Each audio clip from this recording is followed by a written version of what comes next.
जय Jagannath अभिप्तास unique world को स्वागत।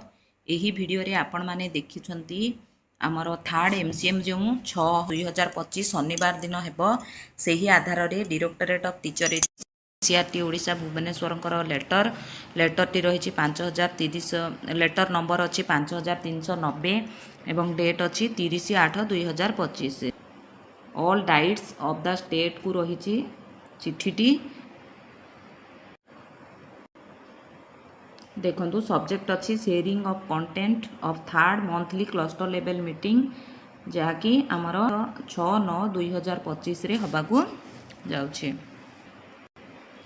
देखो मासिक क्लस्टर स्तरीय बैठक सेप्टेम्बर 2025 कार्यसूची आपण माने देखि पारुछंती।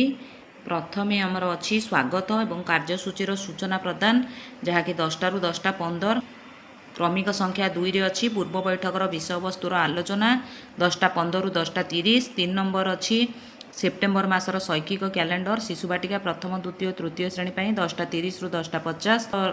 4 नंबर अच्छी श्रेणी परिचालना बहुश्रेणी जहाँकि भाषा और संख्या ज्ञान उपर रही नमूना पाठटिका और शिक्षकों गतिविधि योजना शिक्षकों डेमो लेसन प्लान हम ये जहाँकि गोटे भाषा उपर गोटे संख्या ज्ञान उपर सी अच्छी 10:50 ରୁ 1। तापरे मध्याह्न भोजन विरति 1 ରୁ 2टा। तापरे 5 नंबर रे अच्छी आमर विद्यालय परिदर्शन और आलोचना जहाँकि 2टा ରୁ 2:30। देखंतु सांग माने ये रही मास पई इम्पोर्टेंट विषय जहाँकि रही शिक्षण सोपान रेजिस्टर आपण माने देखुछंती एहा उपरे 2:30 ରୁ 2:45 पर्यंत आलोचना हेबो। तापरे पंचम श्रेणी आधारित शिक्षण कार्य रही 2:45 ରୁ 3:15। तापरे 8 नंबर रही देखुंत जिला भित्तिक शैक्षिक आलोचना ये भी अच्छी यही बैठक पर गोटे नुआ विषय वस्तु जहाँकि 3:15 ରୁ 3:30 15 मिनट आलोचना हेबो। तापरे 9 नंबर रही निपुण सप्ताह 3:30 ରୁ 3:45। 10 नंबर अच्छी संक्षेपण 3:45 ରୁ 4टा। वर्तमान आम विस्तृत भाव गोटे लेखाएं आमर एजेंडा को बाबा कार्यसूची विषय आलोचना करिबा। देखंतु पूर्व बैठकर विषय वस्तुर आलोचना पाई समय रही 15 मिनट। 15 मिनट रे आमे पूर्व मासरे कौन सब विषय वस्तु आलोचना करा जायथिला ता उपरे एठी आलोचना हेबो। वर्तमान देखिबा आमे ये रही सेप्टेम्बर मासर शैक्षिक कैलेंडर जहाँकि प्रथम ରୁ तृतीय श्रेणी पाई रही एथि पाई आलोचनार समय सीमा रही 10 मिनट। एठी आपण माने लिंक टी देखुचंती ए लिंक को क्लिक कले आपण माने 9 मंथ प्लानर पाई जिवे। 9 मंथ प्लानर आधार रे सेप्टेम्बर मासर शैक्षिक कैलेंडर डिजाइन जो हेउची सेठी आपण माने देखुचंती पृष्ठा 13 ରୁ 16 रही 13 ରୁ 17 रही विद्या प्रवेश पाई 47 ରୁ 50 रही द्वितीय श्रेणी पाई एवं 68 ରୁ 70 रही तृतीय श्रेणी पाई ताकू देखिबा पाई कुहा जायछि। एठी देखंतु सेप्टेम्बर मासर शैक्षिक कैलेंडर जहाँकि शिशुबाटिका रू तृतीय श्रेणी एठी भाषागत विकास विषय देछि शिशुबाटिका पाई प्रथम एवं द्वितीय एवं तृतीय श्रेणी पाई कौन कौन सबू दक्षता रहिबो सेहीपरि गणित जहाँकि बौद्धिक विकास उपर आधारित रही ताहार शिक्षण फलाफल कौन रही शिशुबाटिका प्रथम द्वितीय एवं तृतीय श्रेणी पाई रही सेहीपरि सामाजिक आवेगिक एवं नैतिक विकास शिक्षण फलाफल कौन रही जहाँकि शिशुबाटिका प्रथम द्वितीय एवं तृतीय श्रेणी पाई रही। तापरे एटी देखंतु शिशुबाटिकार शारीरिक विकास आधारित कार्यर शिक्षण फलाफल सब कौन रही से कौन शिक्षण सामग्री व्यवहार करेंगे कला सौंदर्य सृजनात्मक विकास कौन रही से शिक्षण सामग्री कौन रही। तापरे एठी देखंतु ये देछि एई मास पई शिशुबाटिका रू तृतीय श्रेणी पर्यंत शिक्षण फलाफल कौन थिला। तापरे उभय भाषा गणित पाई केउ शिक्षण फलाफल नेले बहुश्रेणी परिचालना सहज होई पारिबो एई आधारित किछि प्रश्न आलोचना करा जिवो। आपण माने देखुछंती मौलिक साक्षरता संख्या ज्ञान संपर्कित नमूना पाठटिका बा शिक्षकों गतिविधि योजना जहाँकि 20+20 मिनिट तार्थ आमर भाषा पाई 20 मिनिट एवं आमर गणित पाई बा संख्या ज्ञान पाई 20 मिनिट रहिबो। मौलिक साक्षरता रही शिशुबाटिका प्रथम द्वितीय तृतीय श्रेणी पाई एठी लिंक टी देछि ए लिंक टी क्लिक कले आपण माने मौलिक साक्षरतार डेमो लेसन टी पाई जिवे। तापरे एठी रही मौलिक संख्या ज्ञान बहुश्रेणी पाई जहाँकि शिशुबाटिका प्रथम द्वितीय श्रेणी पाई ही रही एठी तार लिंक देछि एही लिंक टी क्लिक करी आपण माने मौलिक संख्या ज्ञानर आमर डेमो लेसन टी को पाई जिवे।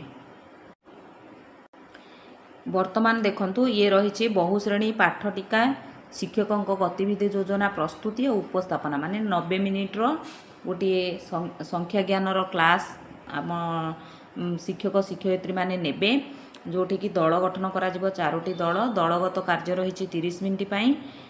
ଶିଶୁ ବାଟିକାରୁ ତୃତୀୟ ଶ୍ରେଣୀ ପର୍ଯ୍ୟନ୍ତ 2ଟି ଦଳ ଭାଷା ଓ 2ଟି ଦଳ ସଂଖ୍ୟା ଜ୍ଞାନ ପାଇଁ ସେପ୍ଟେମ୍ବର ମାସର ଶିକ୍ଷଣ ଫଳାଫଳ ଏବଂ ପାଠ ଟୀକା ଶିକ୍ଷକଙ୍କ ଗତିବିଧି ଯୋଜନା ପ୍ରସ୍ତୁତ କରି ଉପସ୍ଥାପନା କରିବେ।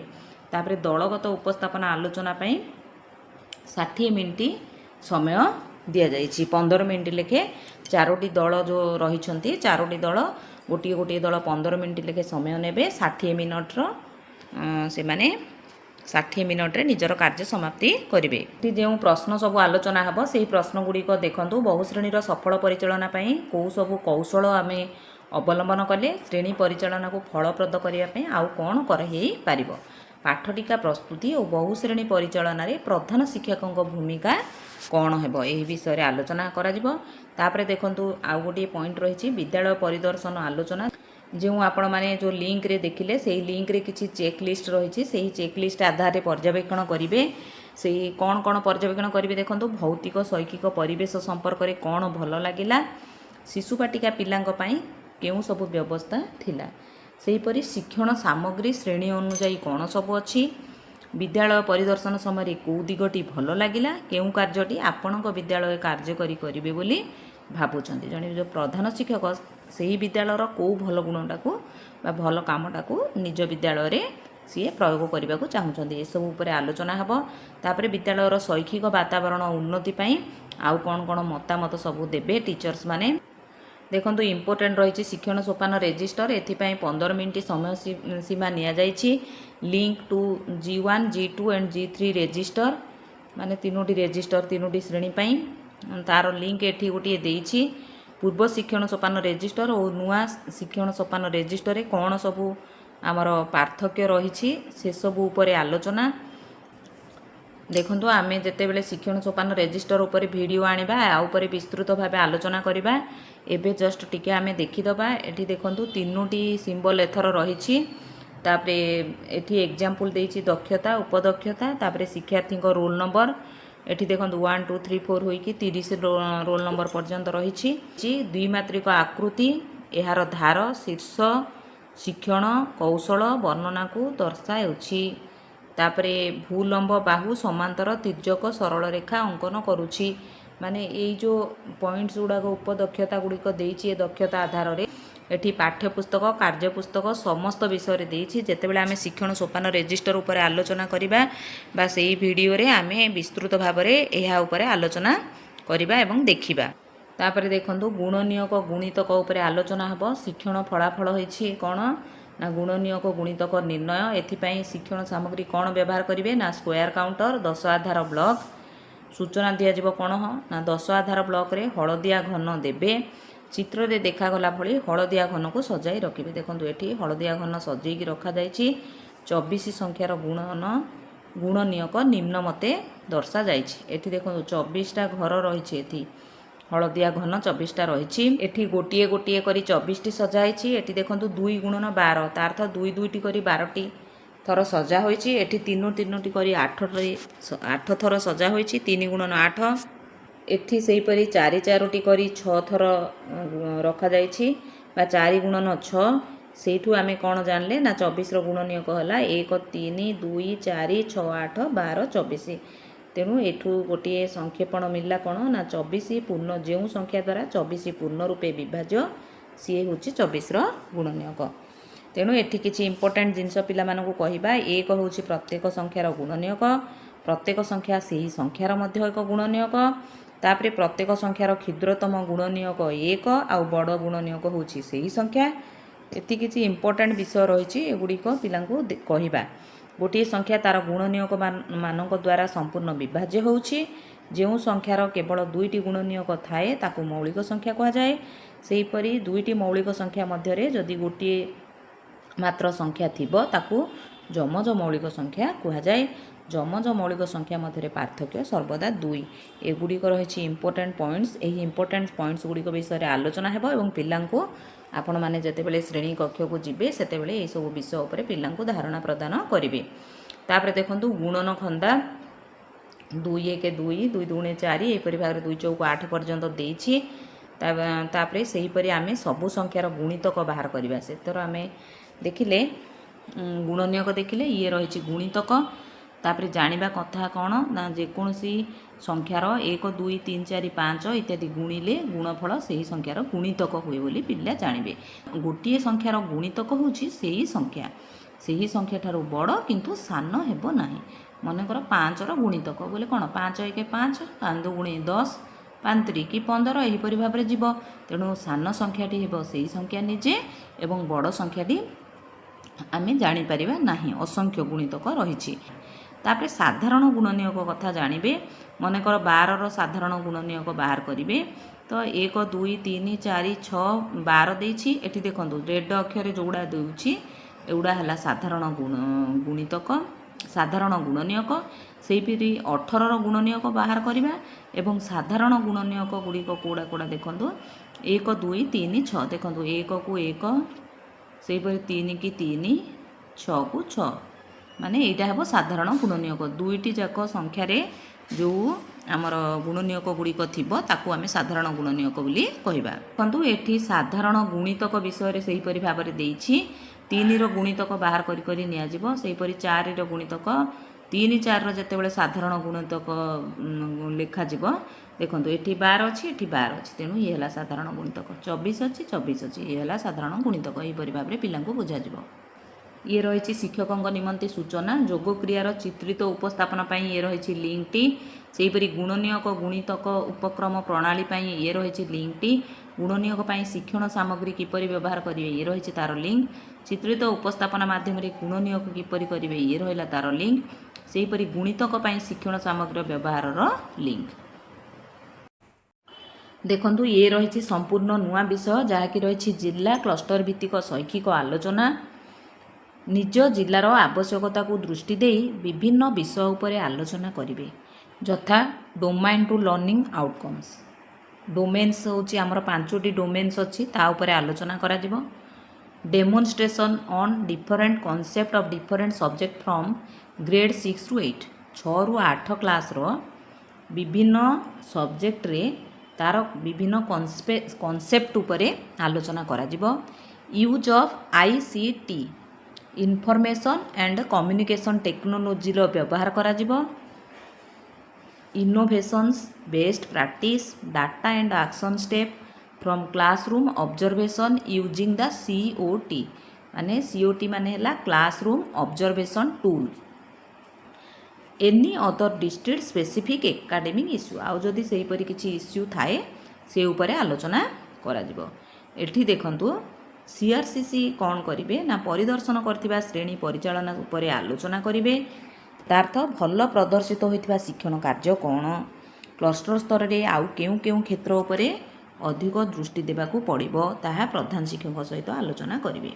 TLMର ଉପଲବ୍ଧତା ବିଷୟରେ ପ୍ରଧାନ ଶିକ୍ଷକ କହିବେ, ଯାହାକି ଆମର ବିଦ୍ୟାପ୍ରବେଶ, କାର୍ଯ୍ୟପୁସ୍ତିକା, ପାଠ୍ୟପୁସ୍ତକ, ସାକ୍ଷରତା ଏବଂ ଗଣିତ କିଟ୍ ଉପରେ କହିବେ।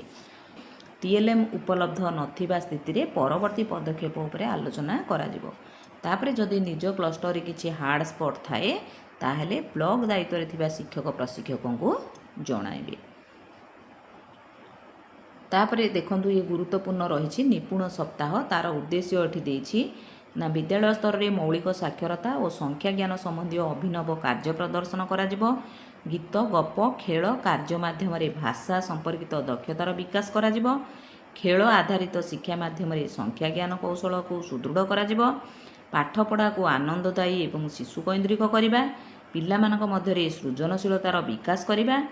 ଅଭିଭାବକ ଏବଂ ଗୋଷ୍ଠୀର ଅଂଶଗ୍ରହଣକୁ ନିଶ୍ଚିତ କରି ସେମାନଙ୍କ ମଧ୍ୟରେ ମୌଳିକ ସାକ୍ଷରତା ଓ ସଂଖ୍ୟା ଜ୍ଞାନର ମହତ୍ତ୍ୱ ବିଷୟରେ ସଚେତନତା ସୃଷ୍ଟି। ଦେଖନ୍ତୁ ସପ୍ତାହର ପ୍ରତ୍ୟେକ ଦିନ ପାଇଁ ଏକ ନିର୍ଦ୍ଦିଷ୍ଟ ପ୍ରସଙ୍ଗ ଦିଆଯାଇଛି ଯାହା ନିପୁଣ ଓଡ଼ିଶାର ପ୍ରମୁଖ ଦିଗ ଗୁଡ଼ିକୁ ଆଲୋକପାତ କରିବ। ତେଣୁ ଯେଉଁ ନିପୁଣ ସପ୍ତାହ ରହିଛି ଏହା 5 ଦିନର କାର୍ଯ୍ୟକ୍ରମ ରହିଛି। କ'ଣ ସେ ସବୁ କରାଯିବ ଦେଖନ୍ତୁ। ବର୍ତ୍ତମାନ ଦେଖନ୍ତୁ ପ୍ରଥମ ଦ୍ୱିତୀୟ ଦିନ ଯାହାକି 8 ଏବଂ 9 ସେପ୍ଟେମ୍ବର ପାଇଁ ରହିଛି ମୌଳିକ ସଂଖ୍ୟା ଜ୍ଞାନ ଆଧାରିତ ଖେଳ କରାଯିବ। ସେହିପରି ମୌଳିକ ସାକ୍ଷରତାରେ ଦେଖନ୍ତୁ କ'ଣ କରାଯିବ, ଗପ, ଗୀତ, ଖେଳ, आधारित कार्य कराजिबो जहाँकि तृतीय चतुर्थ दिन 10 एवं 11 तारीख रही। पंचम दिन 12 सेप्टेम्बर कौन कराजिबो ना अभिभावकों अंशग्रहण उपरे गुरुत्व दियाजिबो। एथिपाई माँ रिपोर्ट कार्ड कहानी कहवा पठन प्रोत्साहन इत्यादि आयोजन कराजिबो। एठी शिक्षक शिक्षयित्री दायित्व कौन रही सीआरसीसी दायित्व कौन रही निपुण सप्ताह उपरे देखंतु एठी आपण माने देखि पारुछन्ती निपुण सप्ताह उपलक्षे शिक्षक शिक्षयित्री कौन दायित्व रही। संख्या ज्ञान पई 2 दिन, साक्षरता पई 2 दिन, अभिभावक अंशग्रहण पई गोटे दिनर कार्यक्रम आयोजन कराजिबो। कार्यक्रमर अति कम रे गोटे सप्ताह पूर्व समस्त आवश्यक शिक्षण सामग्री प्रस्तुत करी रखिबे। साक्षरता पई हेउ बा संख्या ज्ञान पई हेउ जो सब शिक्षण सामग्री आवश्यक ताकू आमर निपुण सप्ताह आरंभर सप्ताहे पूर्व सजाड़ी रखाजिबा बा प्रस्तुत करी रखाजिबो जहाँकि वर्तमान ठार आरंभ हो सारा नहीं। जेहेतु आमर निपुण सप्ताह 8 तारिख रु आरंभ हेबो तो 1 तारिख रु ही आमको सबु जिनस रेडी करने को थिला। तापर एबे देखिबा सीआरसीसी दायित्व कौन अच्छी ना विद्यालयर प्रस्तुति किपरि चलछि ताकू तदारख करिवे। शिक्षण सामग्रीर उपलब्धता और शिक्षण कार्यर प्रस्तुति इत्यादि सी देखिए। जो डे वाइज आमर 8-9 तारीख 10-11 तारीख 12 तारीख रे जो सब कार्य रही ताकू तदारख करिवे। तापर विद्यालय सहित जड़ित जेते सब डॉक्यूमेंट्स आवश्यक ताकू संग्रह करिवे। तापर ये रही देखो संक्षेपण 15 मिनिट रही। संक्षेपण रे कौन कौन आलोचना हम देखु ना आजिर बैठक रे केउ केउ विषय उपरे आलोचना करागला माने दिन तमाम जहाँ कार्य करागला ता उपरे आलोचना होछि संक्षेपण।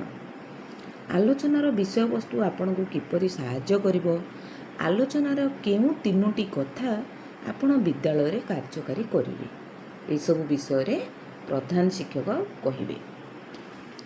तापरे सीआरसीसी माने प्रत्येक विद्यालयर प्रतिक्रिया गुड़ी को रेकर्ड करी रखिबे और विद्यालय परिदर्शन समय से गुड़ी को निश्चित करिवे।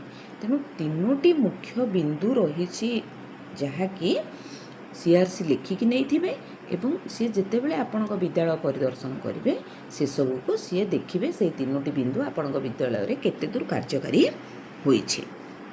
तेणु आपण माने देखुथिले आमर 3rd MCM रो विषय वस्तु जहाँकि 6/9/2025 रे आमर MCM रे डिस्कसन कराजिबो। आशा करुछि भिडियोटी निश्चय भावे आपण मानक पई कार्य आसीबो। जदि कार्य आछि बोली भाबुछन्ति दयाकोरी भिडियो को लाइक करिवे, शिक्षक बंधु मानकु शेयर करिवे, मतामत कमेंट माध्यम रे देबे एवं जो बंधु माने मो चैनल रे नुआ अछन्ति अनुरोध चैनल को निश्चय भावे सब्सक्राइब करिवे। रहुछि धन्यवाद। जय जगन्नाथ।